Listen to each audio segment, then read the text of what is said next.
Boa noite a todos. É com grande alegria que eu venho a essa casa, porque eu sou filha dessa terra.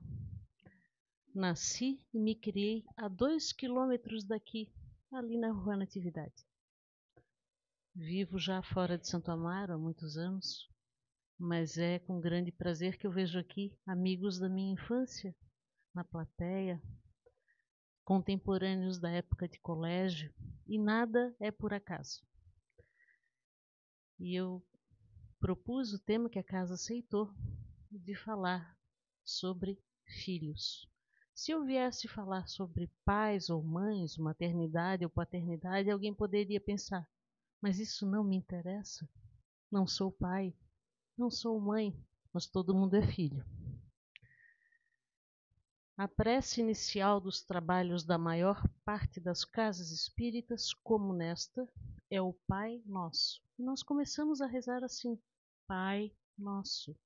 Quanta informação em 2 palavras! Quer dizer que o Criador de tudo que existe, soberanamente justo e bom, é nosso Pai. Não é aquele Deus, o Yahvé, comentado no Antigo Testamento, que era um Deus ciumento, bravio, Senhor dos exércitos. É o nosso Pai. Significa o quê? Ele é o nosso Pai espiritual. Criou a todos nós como espíritos. Mas nós temos pais e mães terrenos que nos deram uma carga genética, especificamente o pai, uma parte dela, e a mãe, uma carga genética, e também auxiliou o processo de formação do nosso corpo físico. Nosso? Será que é nosso? Aquilo que nos trouxe até aqui, a bicicleta, a moto, o carro, será que é nosso? A roupa, o tecido que nós vestimos hoje, será que é nosso? Nosso cônjuge, companheiro, será que é nosso? E os nossos filhos são nossos? Nos pertencem? Pergunto a vocês, quando a gente vai para o outro lado da vida, nem o corpo físico nós levamos, a nossa indumentária terrena, porque nós não somos proprietários, nós somos usuários, inquilinos de toda sorte de maravilha que Deus nos legou. Dentre eles, a inteligência, que cria no meio do campo um espaço habitável. Pensem vocês que no início do movimento espírita, no início da cristandade, onde é que se reuniam os cristãos, os primeiros?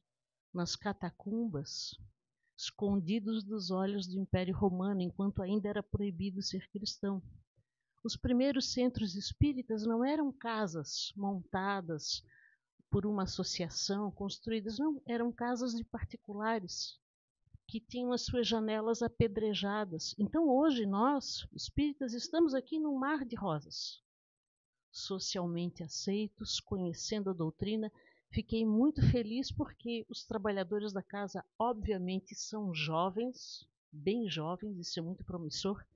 Tenham cuidado com a doutrina, porque colocaram os livrinhos aqui na ordem correta. Não sei quem é o responsável por isso, mas está de parabéns. Todo mundo aí já sabe, já alguma vez na vida copiou uma receita de bolo? Homens e mulheres? A maior parte das mulheres, hein?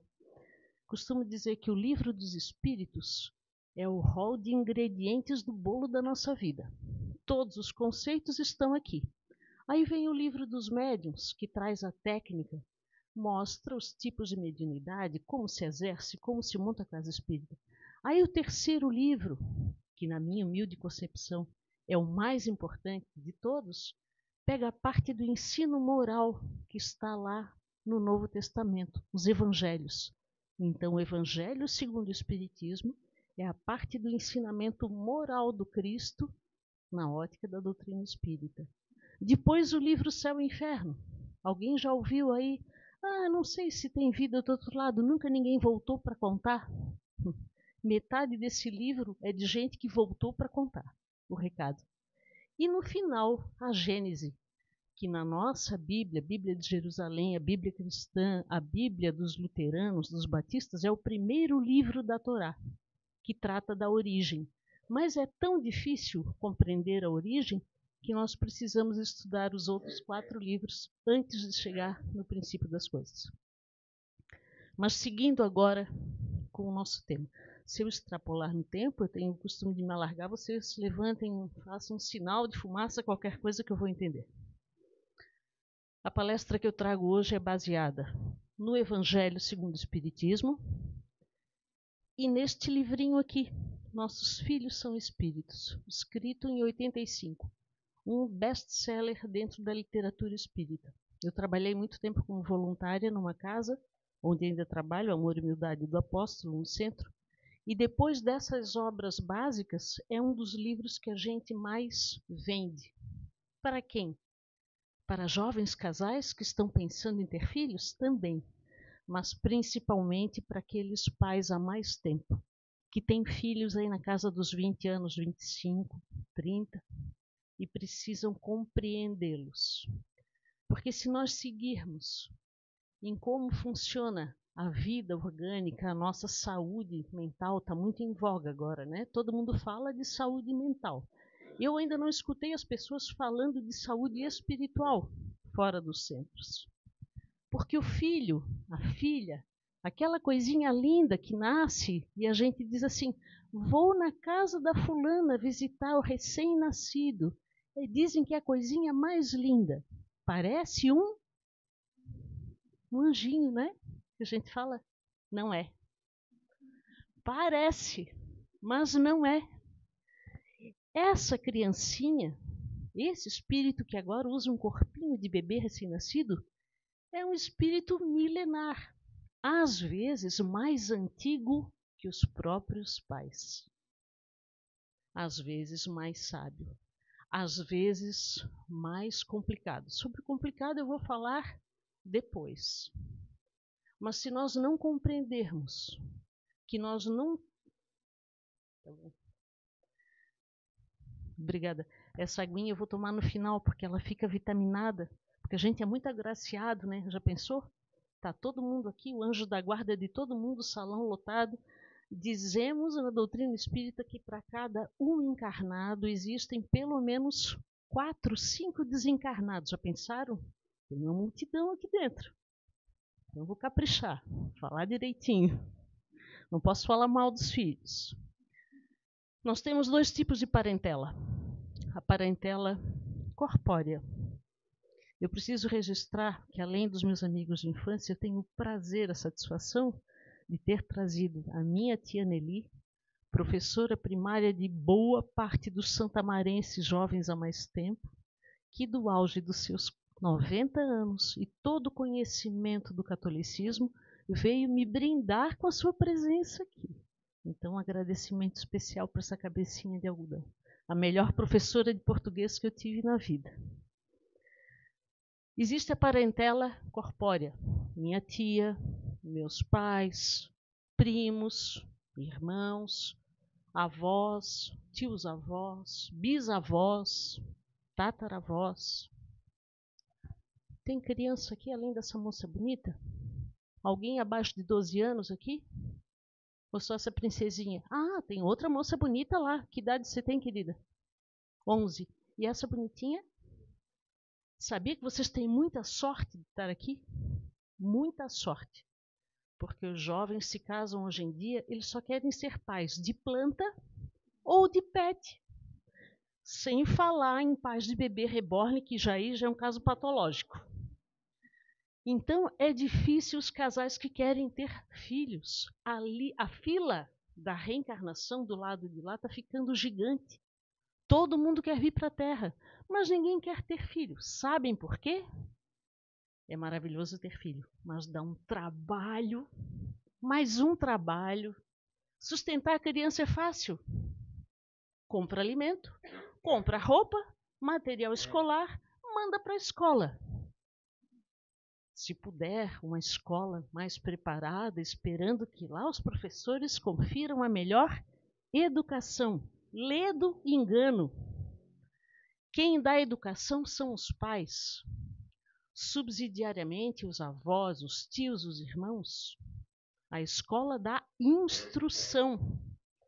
Razão pela qual a gente faz uma campanha em prol de evangelização infanto-juvenil. Na casa de vocês já tem? Tem esse trabalho de evangelização? O educador infanto-juvenil, o evangelizador infanto-juvenil é aquela pessoa que vai passar instrução dos evangelhos, da cultura religiosa e valores morais. Faz as duas coisas. No passado, quando a minha tia exerceu o magistério, os professores eram baluartes morais. Em algum momento da história a gente se perdeu. Hoje a criança é cliente da escola. Não pode ser repreendida, não pode ser chamada a atenção, não pode ser corrigido o comportamento. E isso faz o quê? A geração de adultos com o ego infantilizado, que não podem ouvir não, que não tiveram disciplina. Esse espírito que veio reencarnar na nossa família, a maior parte das vezes, é alguém que já faz parte da nossa parentela espiritual. O que é isso? Um grupo de 5, 6 mil espíritos que vêm reencarnar mais ou menos juntos no primeiro momento. E tem convívio, e esse convívio se repete, porque a gente comete muitos erros. Se alguém aí hoje se olha no espelho e diz: poxa vida, mas eu já sou espírita há tantos anos e eu melhorei tão pouco. Acreditem, a melhor versão é a que está se olhando no espelho hoje. Porque no passado nós poderíamos ser duas coisas: iguais ou piores do que nós somos hoje. Não melhores. A melhor versão é hoje. Então, se hoje a gente está assim, imagine no passado. Melhor não lembrar.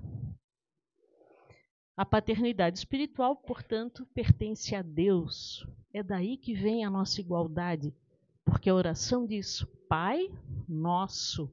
Então quer dizer que é o Pai de todos nós. Ninguém aqui é filho de chocadeira espiritual. Não existe. Quando a gente ora para agradecer pela nossa vida, o primeiro agradecimento deve ser da nossa existência como espírito, a parte imortal. Agradecer a reencarnação atual, porque é a chance de convívio, é a chance de reescrever a nossa história e de nos passarmos a limpo também. E depois a gente vai agradecendo outras coisas. Mas lembrem, tudo aquilo que é material e boa parte do que é emocional figura na nossa vida como graça, a título de empréstimo. Nós somos usuários. Saindo daqui, o que é material fica. Alguma coisa? Não, tudo. Tudinho. Até o corpo físico. Tudo fica. Então, será que vale a pena guardar mágoa no freezer? Alguém aí já teve a sensação, principalmente lá na juventude, na adolescência ou na vida de jovem adulto, chega no ambiente de trabalho, na faculdade, na escola, encontra alguém, conversa 5 minutos e se sente tão bem. Chega em casa, a mãe pergunta: como foi teu dia? Puxa, mãe, conheci uma pessoa, meu novo melhor amigo. A pessoa pensa como eu, tem tanta afinidade. Vocês acham que essa afinidade é acaso? Há pessoas que nasceram do mesmo pai e da mesma mãe e não guardam tanta afinidade conosco como os amigos, como alguns cônjuges ou alguns filhos que vêm depois. Porque nós somos magnetizados para o grupo com o qual nos afinizamos. E é considerado sempre o esforço individual e a misericórdia divina, que vive dando chance para a gente se melhorar. A providência divina é constante, mas não é cega. Quando Jesus falou que até o último ceitil será cumprido antes do fim dos tempos, uma das interpretações que nós damos para essa frase é: todos precisamos evoluir. Todas as ovelhas da criação do pastor têm que evoluir, têm que ser salvas. Mas eu vou falar um pouquinho mais sobre filhos e mães e pais. Quando vem as comemorações, Dia das Mães, Dia dos Pais, eu ouvi certa feita um rapaz muito revoltado na vida, dizendo assim: isso para vocês é fácil porque vocês tiveram família a vida inteira. E eu perguntei: tu nasceste de uma chocadeira, foi? Ele disse: não, minha mãe me colocou numa roda de convento. Vocês sabem o que é? Os mais antigos sabem o que é uma roda. As casas religiosas tinham lá um engenho E as mães que não tinham condição, não poderiam, se envergonhavam do filho, colocavam ali o bebê, as irmãs giravam a roda, recolhiam a criança e criavam. Ou essa criança seria encaminhada para adoção. Foi isso que aconteceu comigo. Minha mãe me largou na roda. Eu disse, e aí depois, tu foste criado pelas irmãs?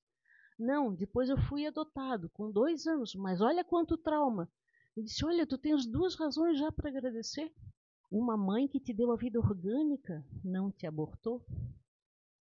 E uma segunda mãe do coração. Então tu tens que agradecer vezes 2 por uma mãe. Nos anos 70, uma psiquiatra, Ellen Wambach, fez uma pesquisa em grupos de alunos dos cursos de psicologia numa universidade americana e conseguiu captar para fazer entrevista com 750 pessoas. Ela tinha uma hipótese. Qual era a hipótese da pesquisa? Eu acho, disse ela aos seus pares, que traumas na vida intrauterina influenciam a saúde física, mental e espiritual, ela era espiritualista, da pessoa depois de adulta. É uma hipótese razoável, né? Todo mundo aí já ouviu, fulana passou por um trauma durante a gravidez, o que isso acontece? Aí ela reuniu alunos, ensinou para eles a técnica de indução por hipnose. Então ela promovia regressões mentais até o momento da vida intrauterina. Perguntava, a pessoa concordava, assinava um termo. Alguns não concordaram. Mas desses 750 que aceitaram fazer, ela convidou 1.100 na época, aceitaram fazer, e em muitos casos ela descobriu uma coisa nova. As pessoas retrocediam à primeira infância, ao tempo de bebê, à vida intrauterina e retrocediam para um estágio anterior, na erraticidade. E alguns mais para trás ainda. Voltava a memória da última reencarnação. Aí ela fez saúde. Ela fez uma estatística desses 750. Vamos ver que interessante. Eles diziam assim, olha, ela anotou a frase, morrer é simples, nascer é que é um problema. Gente, morrer é simples para uma morte natural, tá? Quando a gente fala em desencarne por suicídio, a conversa é outra, isso merece tema para o futuro. Os achados de pesquisa. 100% deles, prestem atenção, não se reconheciam como espíritos masculinos ou femininos. Por quê? Diz a doutrina dos espíritos, no livro dos espíritos, que o espírito é neutro, ele assume a polaridade sexual para um lado ou para o outro, dependendo das experiências que ele precisa desenvolver na vida. 81% dos entrevistados, eles próprios tinham pedido para reencarnar e 19 não tinham lembrança. Também o livro dos espíritos explica que aqueles que são muito atrasados, que estão rodando na escola da vida há muito tempo, a eles, em determinado momento, um conselho de espíritos diz, não, o Joãozinho vai reencarnar agora, querendo ou não querendo. Daí o fato de não lembrar. 68% antes de reencarnar, mesmo planejando quem vai ser meu pai, minha mãe, quem vai ser meu companheiro lá na frente, tinham medo de reencarnar. Por quê? Eles têm medo do esquecimento. Quando a gente aporta nessa terra, há uma das bênçãos que a gente recebe é esquecer o nosso passado. Porque se a gente lembrasse o que fez no passado, a gente morreria de novo de vergonha. Então a gente esquece. Agora, 90% das mortes naturais, então, por idade, por adoecimento, foram experiências agradáveis no sentido de alívio das dores, das doenças, uma libertação dos pesares, não no caso de suicídio. Mas os nascimentos eram um momento de desventura, porque no processo de gravidez, o espírito já está destinado àquele óvulo fecundado, aquele ovo. A partir daquele momento, o espírito reencarnante orbita a psique da mãe e ele passa por um processo de esquecimento do passado. Para quê? Para chegar aqui, zero bala, memória nova, corpinho frágil, mas impressionável pelo afeto, pelo carinho, pelo amor. Mas nesse processo de orbitar a psique materna, ele vai sentindo os sentimentos da família. Porque há crianças que chegam, primeiro neto, primeira neta, cheio de bênçãos, todo mundo torcendo. Mas às vezes o casal está jovem, está saudável, aparentemente está tudo certo, e a mãezinha tem um aborto espontâneo. Passam uns meses e ela tem uma segunda gravidez. Todo mundo se enche de esperança. Segundo aborto espontâneo. Terceiro aborto espontâneo. Segundo o autor dessa obra, que é Hermínio de Miranda, a maior parte desses desencarnes, ainda no ventre, não chegam completamente a encarnar, tem a ver com medo. Por quê? Naquele grupo familiar, onde a gente vem se instalar, 80%, 85% são espíritos amigos que nos amam, que nos querem muito bem, que pediram para estar conosco, por amor. Outros são aqueles com quem a gente tem que acertar as contas. E ele menciona o caso de um jovem casal em que o menino, era sempre um menino, era perdido durante a gestação, mas já em tempo avançado, a primeira vez com 4 meses, a segunda vez com 5, a terceira vez com 7 meses. E aí, num trabalho de regressão, é pedido que esse espírito se manifeste em trabalho mediúnico, e ele diz que está com muito medo do avô, que foi o seu assassino no passado. Então, antes do esquecimento total, que se verifica no momento em que a criança vem à luz, porque aí o espírito acopla nessa criança por um procedimento que nós ainda não temos compreensão moral, intelectual para aprender, é o que diz o Livro dos Espíritos e a Gênese. Muitas vezes o espírito desiste, dá um passo para trás. Ou desiste quando ele sabe que tem mazelas, mas ele observa na formação do corpo físico, porque é o perispírito, a interface entre o espírito e o corpo físico, que faz com que as células tronco da mãe tomem o caminho certo na corrente sanguínea e se especializem. Aí uma vira neurônio, a outra vira célula epitelial, a outra vai formar o sistema renal. Né? Quando ele percebe que o corpo em formação já não é perfeito, às vezes ele recua por medo. Quando o espírito recua, o feto é inviável. E aí a gente tem uma perda gestacional. Mas a providência divina é tão sábia que até o sofrimento dos pais que ficam com o coração quentinho e depois com o coração despedaçado, até esse sofrimento é educativo. Tem um cunho de ensino por trás de todo o sofrimento que a gente passa. Demais, naquela pesquisa da Barbara Wambach, 87% deles disse que já conheciam os seus pais, o pai e a mãe. Isso eleva o aborto, que também é um tema para um outro dia de conversa, para um estágio de gravidade que a gente não tinha pensado. Você não está mandando embora um espírito qualquer. Está batendo a porta na cara de alguém que já foi muito próximo de você. O aborto, não o aborto natural, o aborto provocado, provoca uma série de dificuldades para o espírito adiante. Mas quero falar um pouquinho de filhos. Eu já consumi metade do meu tempo?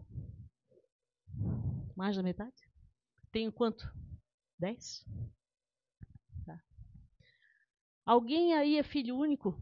Levante a mão quem é filho único. Beleza. Tá. Agora eu vou falar principalmente para os outros, aqueles que tiveram a graça de ter uma família bem numerosa, assim, umas 5, 6, 7, 8, né, Marta? 8 criancinhas em volta da mesa. O que acontece? A mãe ama igual a todos os filhos, o pai ama igual? Eles dizem que sim, mas a maneira de manifestar é diferente. Isso mesmo para quem tem só 2 filhos, tá? A mãe pode amar igual, ela jura de pé junto que ela ama igual. A maneira de demonstrar difere. Aí vamos lá. Família toda certinha, todo mundo de boa, paz e amor, tudo na paz. estudioso, trabalhador. Aí tem um lá que nasce a um ponto fora da curva. É aquele que trabalhar mesmo, ele não gosta muito. Estudar mesmo, ele também não gosta muito. Adivinhe por quem a mãe se derrete? É dito cujinho. Ele vive entre a asa da mãe e a aba do chapéu do pai, sempre aparando ali uma sobrinha, é o filho mais querido. Aí os outros ficam indignados. Puxa vida, o Joãozinho vive aprontando, só se mete em encrenca, uma enrascada atrás da outra. Briga, bate o carro do pai, né? Ele não faz por maldade, ele é todo errado. Tá lá a mãe se derretendo por ele, olha lá, dando dinheiro escondido para ele de novo. Gente, o filho diferente é um credor do passado que bate na porta dos pais. Ele tem, naquela linguagem toda afetuosa, que todo malandro é carinhoso, né? Ele vem, abraça a mãe, internece, beija a careca do pai e eles se derretem por ele. Ele está dizendo, eu fui amado de menos no passado. Eu estou aqui agora para receber a minha parte. Agora quero falar de outro tipo de filho. Não é o alecrim dourado. Não é. Não é o mais inteligente, não é, às vezes, o mais bem-sucedido, pode até ser. Mas, na manifestação do pai e da mãe, não é o preferidinho, não é a bola da vez. Adivinhe quem vai ficar para cuidar do pai e da mãe quando ficam idosos? Está aí. Parece que alguém passa por essa situação, porque eu falo às pessoas. Alguém se denuncia aqui. Significa, esse filho é um devedor do passado dos pais? Talvez. Mas provavelmente é alguém que pede uma missão. Porque é preciso um amor missionário para lidar, cuidar, atender por 30 anos, 25, 30 anos, alguém que cuidou de nós até os 6 anos de idade. E depois o irmão mais velho que criou, porque nascia assim, um atrás do outro. Estou falando isso, aquele senhor se mata de rir. Eu devo estar falando muita coisa engraçada.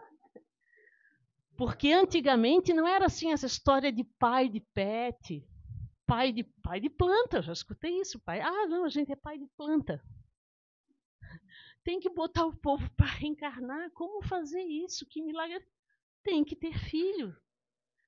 Eu ouvi uma pedagoga maravilhosa que disse o seguinte: paternidade e maternidade são experiências renovadoras.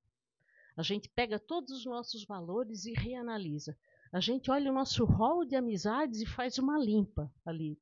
Esse serve para ser meu amigo daqui para frente, né? Porque eu tenho filhos, eu tenho que dar exemplo. Aliás, sobre exemplo, alguém aí já deve ter ouvido que exemplo é uma forma de educar. Não é. Não é uma. É a única.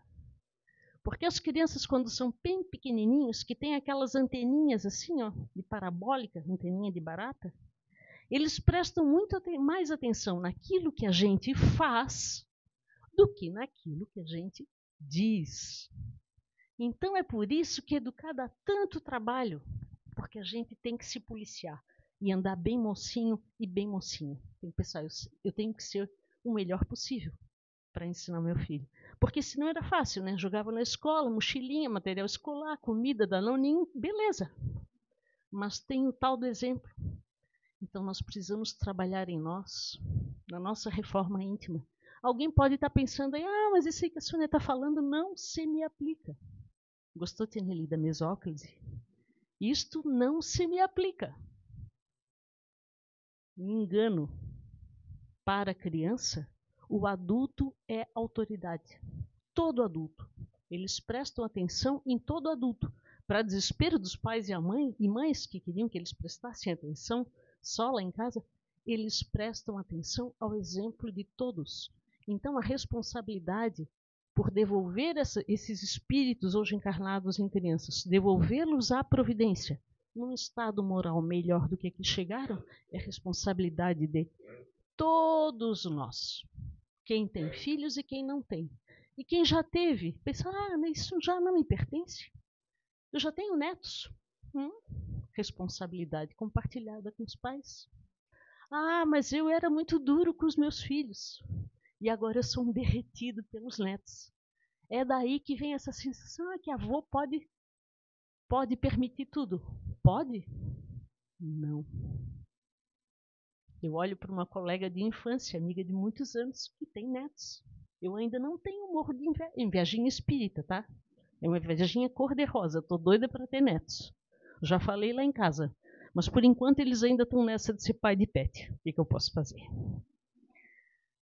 Entendimento no lar, a paz doméstica, é um artigo valiosíssimo. Mas a gente não compra no comprão que vai inaugurar amanhã. Não compra na farmácia da esquina. A paz doméstica é conseguida com trabalho, com diálogo, com paciência. Sabe aquela parte da oração do Pai Nosso? Perdoai as nossas dívidas, assim como nós perdoamos os nossos devedores? Se hoje viesse um cometa e a gente recebesse o tratamento, o perdão, conforme a gente dá para os outros, né? Perdoai as nossas ofensas. Veio o cometa, perdoai as nossas ofensas, beleza. Mas se o cometa vem meio segundo depois, assim como nós perdoamos aos nossos ofensores, lascou. Lascou. Porque a gente é espírita, não é santo. E quando nós cometemos um errinho assim, do tamanho de uma vírgula, não falta um dedinho apontado para nós, dizendo assim, mas tu não és espírita? Não é isso que se pede? A perfeição? Nós não podemos ser completamente perfeitos, mas nós somos responsáveis pela reforma íntima. No finalzinho, juro que eu vou acabar agora. No finalzinho do item 9 do capítulo 15 do Evangelho segundo o Espiritismo, Santo Agostinho vem e diz assim: lembrai-vos de que Deus perguntará a cada pai e a cada mãe: que fizestes do filho confiado à vossa guarda? Ah, mas isso que a Sônia está falando não se me aplica porque ainda não tenho filhos.